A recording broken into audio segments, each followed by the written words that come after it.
Quand on parle d'ultra trail, il y a un nom qui vient tout de suite à l'esprit, l'UTMB. C'est le sommet, le rêve absolu pour des milliers de coureurs. Eh bien pour 2025, ce rêve va prendre une toute nouvelle dimension. On ne va plus seulement parler de kilomètres et de dénivelé, mais aussi d'euros. Et ça, croyez-moi, ça change pas mal de choses. Pour bien comprendre, il faut se représenter ce que c'est. On parle de 174 km tout autour du Mont Blanc. C'est un parcours qui est à la fois sublime et d'une brutalité sans nom.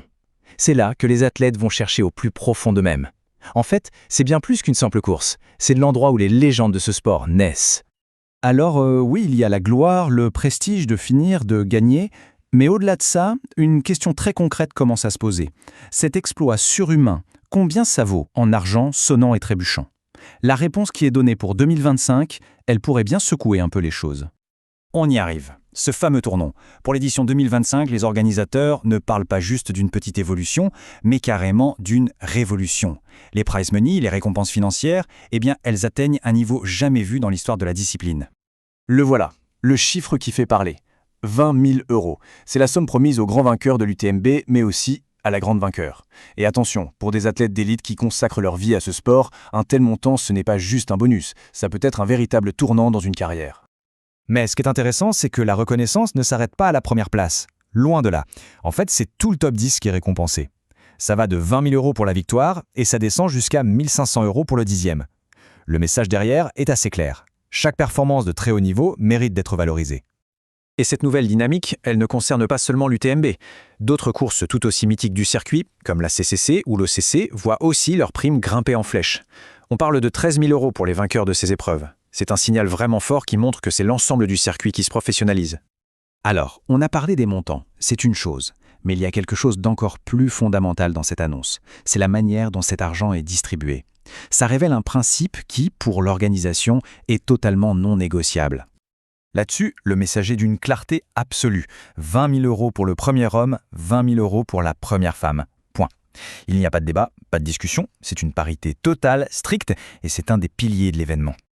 Et cette parité, ce n'est pas juste un symbole, c'est une reconnaissance très concrète.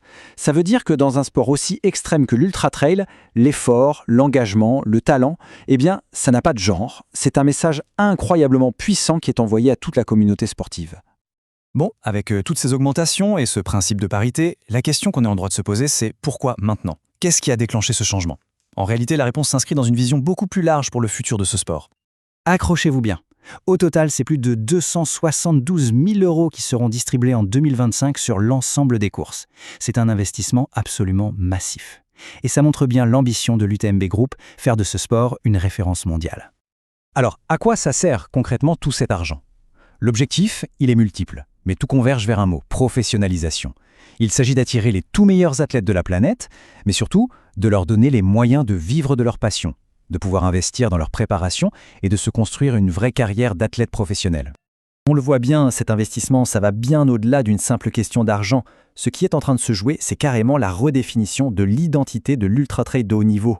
On assiste à l'entrée du sport dans une toute nouvelle ère. C'est une transformation assez profonde. Le trail, qui à l'origine était perçu comme une aventure un peu confidentielle, un défi personnel entre passionnés, est en train de devenir une discipline sportive à part entière, avec ses codes, ses exigences et une reconnaissance internationale. Et c'est vraiment là que tout se joue. L'arrivée de prize money aussi important, ça transforme la nature même de l'engagement. Une quête personnelle devient une potentielle carrière professionnelle. Le signal envoyé aux athlètes est clair. Votre dévouement total peut maintenant devenir votre métier. Alors, est-ce que ça veut dire que l'UTMB perd son âme? Pas du tout. L'aventure, la passion, le dépassement de soi, tout ça, ça reste le cœur du réacteur. Simplement, on y ajoute maintenant une reconnaissance financière qui est à la hauteur de l'exploit. Et en faisant entrer la discipline dans cette nouvelle ère, ça soulève une question passionnante. Jusqu'où cette professionnalisation ira-t-elle sans jamais trahir l'esprit d'aventure des débuts?